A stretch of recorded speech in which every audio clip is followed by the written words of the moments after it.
не можев да учествувам од почетокот, бидејќи само што дојдов од друга комисија на која што зборував и имам проблем со законите на Њутон, ама мислам дека председателот нема. Основното, првото прашање мое е зошто, например, во расправата нема новинари или представници на новинарските здруженија. Ваков закон нити се подготвува, нити се носи без учество на сите релевантни новинарски здруженија. Тоа е прво. Второ, сосема во право е мојот колега, кога го анализира законот, човек не гледа некои, не знам какви промени, ама токму затоа ја сакав да ги чујам нијансите од нив. Како гледаат тие на овој закон? Зошто, председателе? Бидејќи во демократска држава, во демократски држави, редок феномене политичари да тужат новинари. Многу редок феномен. Уште поредок феномен е политичари да квалификуваат цели телевизии за антидржавни. Тоа е знак за тревога и многу ми е жал, ама во некои членови човек како да препознава рамка за, знаете што она, ко другчие каже, тај клевече и лаже. Таков како да има дух во овој закон. Повикувањето на директиви и регулативи апсолутно во случајов не држи. Како што гледате, овде со право е наброена праксата на судот во Страсбур, многу случаи, ама она што кај нас е најризично е следново. Секогаш кога во Страсбур се разговара за вакви дела, што се гледа многу? Амбиентот, бидејќи еден збор нема исто значење кажан во Париз и кажан во Скопје или во Софија. Значи, затоа треба да внимаваме со формулациите и затоа јас многу сакав да ги чујам оние кои најмногу ги засега овој закон. Очекував, значи, дури и расправа јавна. Друго што е невообичаено, а што е важно да го кажам, дека интересна работа, најбрзо сте забележале кај нас завршуваат постапките кога политичари тужат новинари. Иначе имаме проблем со спороста на постапките, ама некако кога се тие во прашање, многу брзо пресудите стигнуваат. Сега јас само на некои работи кои мислам дека се многу важни и треба да се имаат во предвид. Прво, кај основните начела се споменува во ставот 2 ограничувањата на слободата на изразување и информирање, законски се уредуваат со определување на стриктни услови за граѓанска одговорност, за навреда и клевета, во согласност со Европската конвенција за заштита на човековите права и основните слободи, да сите го знаеме членот 10, и практиката на Европскиот суд за човекови права. Да, за жал, морам да кажам, нашите судови многу ретко се повикуваат на праксата на судот во Страсбур, наместо постојано тоа да го прават. Сега следниот, членот 3, вели, ако судот со примена на одредбите од овој закон не може да реши определено прашање поврзано со утврдувањето на одговорноста за навреда или клевета, или смета дека постои законска празнина или судир на одредбите на овој закон со Европската конвенција за заштита на основните човекови права, врз начелото на нејзино предимство над домашното право, ќе ги примени одредбите на Европската конвенција за заштита на основните човекови права и становиштата на Европскиот суд. Формулацијава е од правен аспект непрецизна. Зошто? Сите знаеме дека со ратификацијата на конвенцијата во согласност со Уставот, конвенцијата стана составен дел на нашиот правен поредок. Добро е што се додава и праксата, ама законите треба да содржат јасни и прецизни одредби. Оваа одредба во најмалку 2 члена треба да ја поделите, зашто инаку создава впечаток на нејасност. И асоциацијата не е баш на членот 10, туку на нешто друго. Понатаму. Да?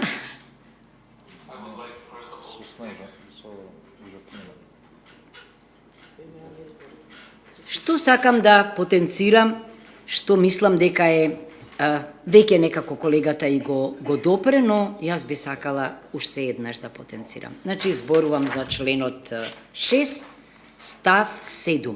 Новинарот како автор не одговара ако однесувањето или пронесувањето тврдења, ја не знам што е зборот пронесување. Па пронесување е нешто друго.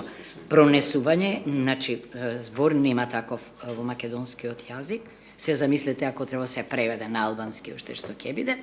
Тврдења за факти, а треба да се преведе, добило карактер на навреда со неговото опремување, составање на наслови, поднаслови, фотографии, извлекување на делови од него, најави или на друг начин од страна на уредникот или лицето кое го заменува.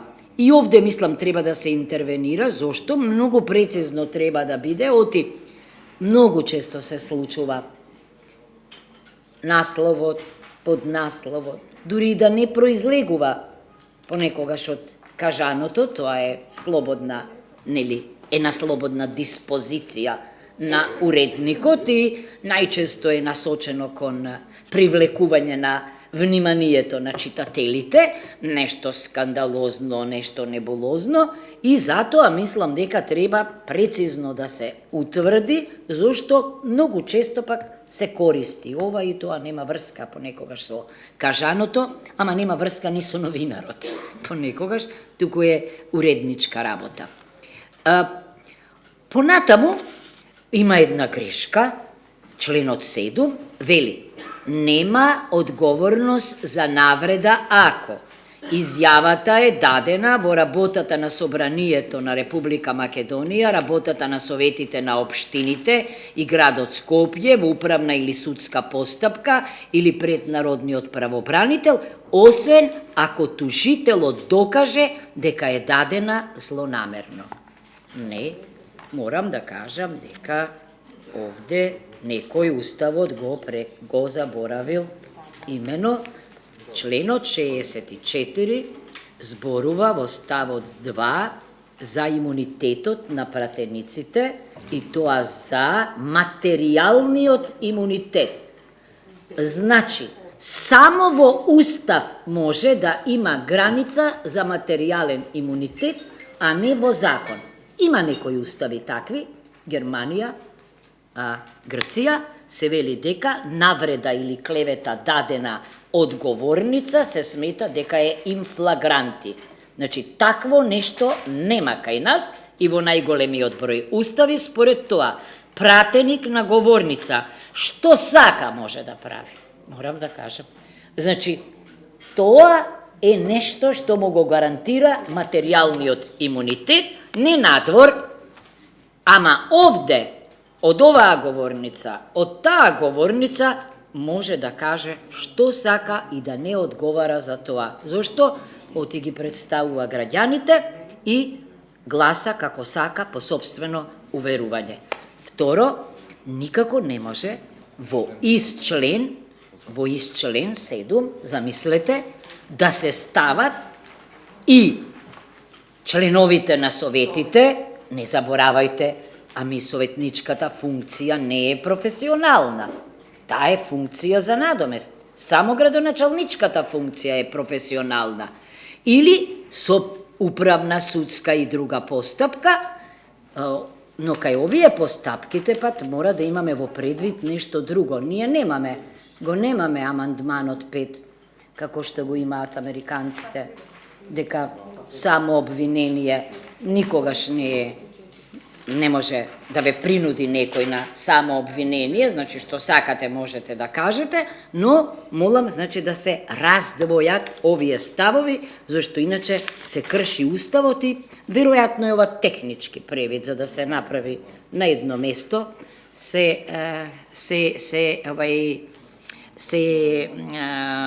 во исчлен се лоцирале работи на кои не им е местото тука. Понатаму, само колку да кажам, да, овде се зборува во членот 7, став, кој е овде, сега ќе ви кажам, 3, па 4, па после, за вториот не е одговорен за навреда, тој и така натамо, и се бројува тој што во научно, книжевно или уметничко дело, во сериозна критика, во вршење на службена должност, новинарска професија, неве, каде е најголема заштитата потребна, затоа што иначе ќе имате проблем како со Сократ, обвинение, нели, политичка или друга обштествена дејност и така натаму. И јас само сакав, овде беше филмот, така, уметничко дело, да. За жал, во оваа држава сме имале и во поновата историја и во сегашната цензура или забрана на филм, на книга, па дури и претходно на така, значи тоа е нешто за 21. век и за модерна Европа и за земја што вика дека туку што не ги почнала преговорите, нешто шокантно. Сакам да кажам, мора да има гаранции дека такво нешто не смее да се случи построго, да се санкционираат потоа тие, бидејќи нам тоа не се случи. Во уметност, во култура, во книжевност, да имаме мешање на политиката. Околу одговорноста, тоа е нешто што го имаше и во минатиот закон, јас не гледам, не знам какви тука измени. Сега, член 11, став 1. Еден е. Велите, оттужениот новинар или друго физичко лице кое професионално врши дејност на информирање на јавноста во постапката за граѓанска одговорност за навреда или клевета, според овој закон не може да се бара да го открие својот таен извор на информации. Нема потреба од таен. Изворот нема потреба да го открие. Таен извор, таен агент, нешто асоцијацијава ми е како да се имплицира навреда и клевета и вина. Значи, мола? Свиркачите, така, значи, таен извор. Изворот нема ниту еден новинар во Европа нема, значи, обврска да го открие изворот на својот податок или на својата информација. Чекајте дали имам, јас мислам толку имам, повторувам, не знам, мислам дека не одиме по добар пат, бидејќи мора еднаш да воспоставиме пракса. Оние на кои директно се однесува законот, мора да имаат можност да го кажат тоа јавно, ама да ни го спротистават својот новинарски збор на нашиот политички збор. Зошто? Зашто законов не е за нас, законот е за граѓаните и за новинарите, за да се заштитат од нас. Во случајов ние сами себе си го уредуваме. Значи, дворот, односно, спреку закон, ги регулираме, ги санкционираме оние кои што ќе не навредат или клеветат и, значи, укажувам дека крајно време е да почнеме инклузивно да се однесуваме, впрочем, вака како што седиме сами се загрозуваме, па може би ако дојде и некој новинар, ќе ни ја разбистри мислата, ќе ни постави прашања и така ќе пишува во извештајот дека во инклузивен манир, значи, заедно со оние на кои се однесува, како модерно младите ги викаат стейкхолдерите, значи сме изградиле заеднички решенија. Се плашам дека да не има противење и воопшто за регулирање детално на оваа материја кај голем дел од новинарската фила, значи сакав да чујам и таква аргументација, не сами со себе да се разговараме, се разбираме, не ми е драго што гледам драги колеги од Министерството за правда овде. Морам да кажам. Благодарам.